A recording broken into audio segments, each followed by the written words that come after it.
Déjà, Eid Moubarak à tous les musulmans, le ramadan est terminé. Et je crois que là, Lamine Yamal, il va continuer à faire la misère. Flick, il va continuer à faire ses perquisitions. De Jong va continuer à temporiser. Et Pedri va continuer à faire la magie. Je crois que vous avez compris, comme promis, je vous fais un débrief complet de la situation en Liga, notamment avec le Barça, le Real. On va faire ça rapidement.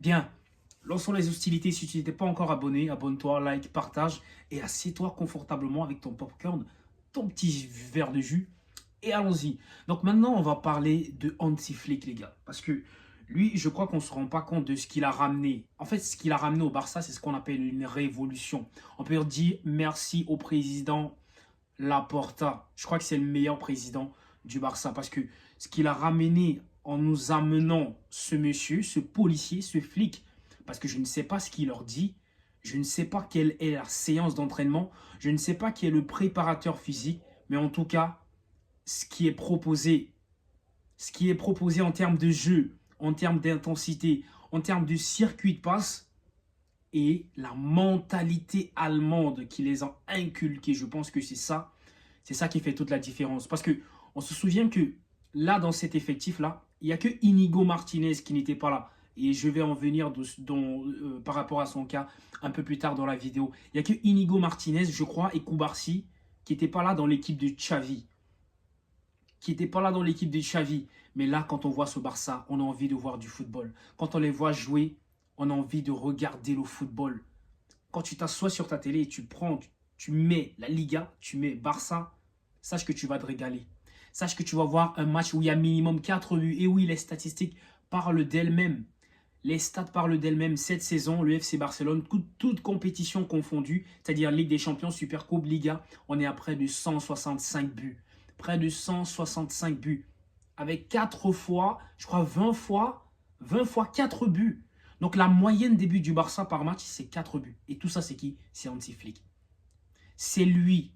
C'est lui le véritable génie. Ce n'est pas Pedri, ce n'est pas De Jong, ce n'est pas Lewandowski, ce n'est pas Rafinha, ce n'est pas Koubarsi. Non, c'est lui. La véritable révolution, c'est Hansi Flick. Il a même réussi à transformer Ferran Torres. Rendez-vous compte, les gars, chaque fois que Ferran Torres rentre, il est décisif.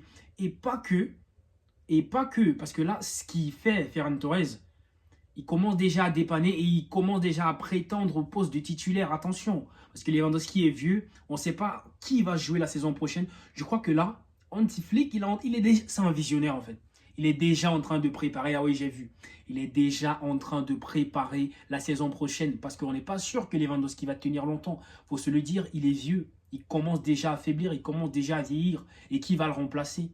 On prépare déjà Ferran Torres, on l'a insulté N fois, on l'a critiqué, mais il est resté. Et regardez le résultat.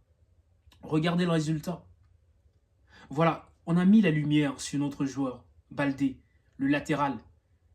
Je crois que quand il commençait sa carrière, il y a cela 2 ans, son niveau, c'était pas ouf. C'était un garçon qui courait, c'était un garçon qui essayait, mais ça marchait pas trop. Mais cette saison, on voit qu'il est monté d'un cran. Lui, Baldé, cette version avec les Nats, c'est autre chose.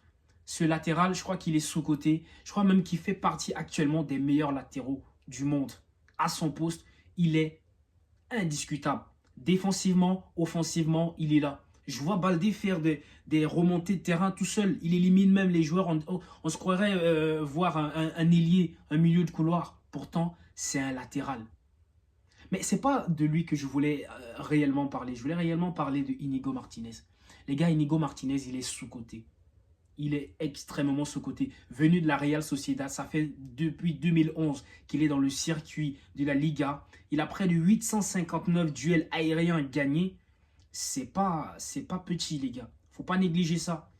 Il sort de Real Sociedad pour aller à Atletico Bilbao et de l'Atletico Bilbao pour le Barça. Je crois que lui, c'est le mec qui travaille dans l'ombre. C'est le gars qui travaille dans le noir. C'est le gars qui boulonne, qui cravache et qu'on ne récompense pas assez. Il faudrait qu'on mette aussi de la lumière sur lui. Parce que le travail qu'il fait derrière, je peux vous dire que c'est lui le rock de cette défense barcelonaise. C'est lui le rock. Vous ne voyez pas les similitudes avec un certain Sergio Ramos? Regardez même les traits de visage, la façon de célébrer, les tatouages, la pugnacité, l'agressivité, l'intensité et la mentalité surtout. C'est ça, Inigo Martinez. C'est ça, Inigo Martinez. Et c'est de ça aussi qu'on avait besoin dans la défense du Barça. On n'avait pas toujours besoin des défenseurs qui sont fins techniquement. C'est pour ça que l'autre est là, Koubarsi.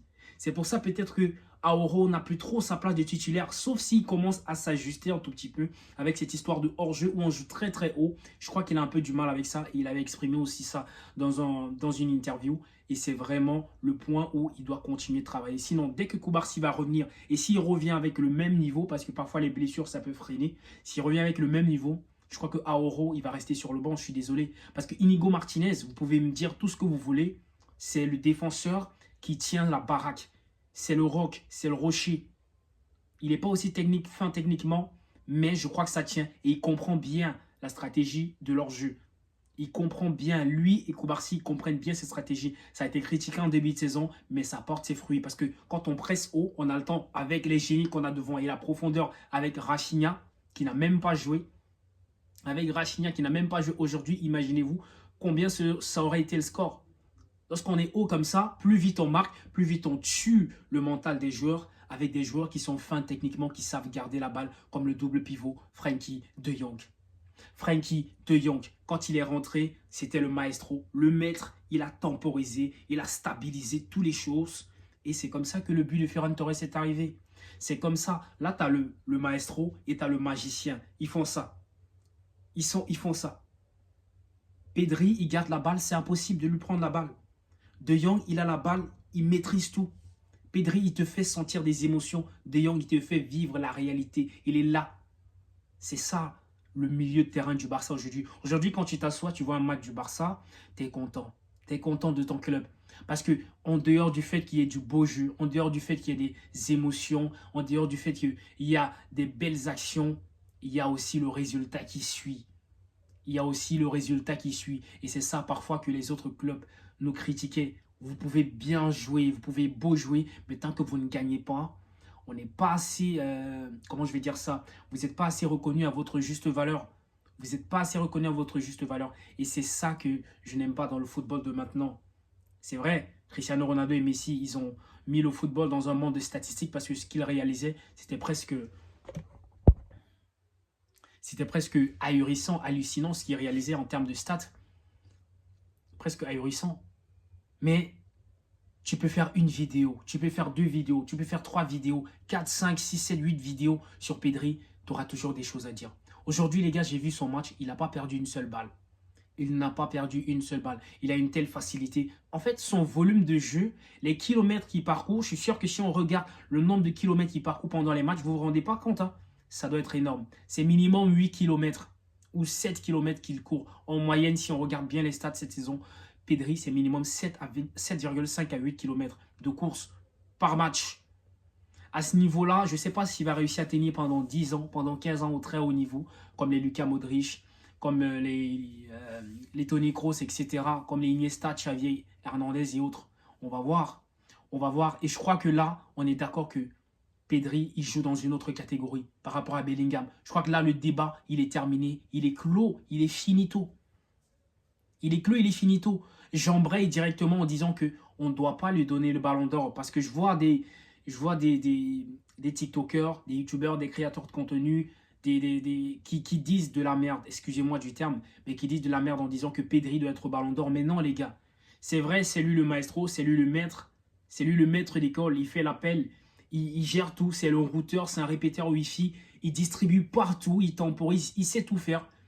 Mais ce n'est pas le mec qui te fait gagner le match. C'est le mec qui contrôle le match, mais ce n'est pas lui qui te fait gagner le match. N'oublions pas ce que Rafinha il a fait. N'oublions pas, je dis encore, ce que Rafinha a proposé depuis le début de saison. N'oublions surtout pas, les gars.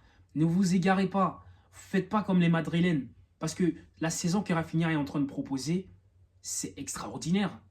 Non, mais c'est extraordinaire. Là, il égale déjà le nombre de buts de Lionel Messi, je crois, en Ligue des Champions. Et sa saison en Liga n'est pas des moindres. Et elle n'est pas encore terminée. Et je crois que ça va se jouer au Classico, la Liga. Le scénario, il est déjà préparé. Ça va se jouer entre Real et Barça. Le match retour, c'est là qu'on saura qui a gagné la Liga. Parce que jusqu'à présent, on ne l'a pas encore gagné. On ne l'a pas encore gagné. Il y a toujours le suspense. Parce que Madrid, hier, ils ont eu trop d'actions litigieuses, comme d'habitude. Comme d'habitude, c'est toujours la même chose avec eux. Bref, je vais faire une vidéo sur eux. Et pour le moment, pour l'instant, restez bien branchés sur la chaîne. Et n'oubliez pas de partager, de liker, de vous abonner si vous aimez ce que je fais.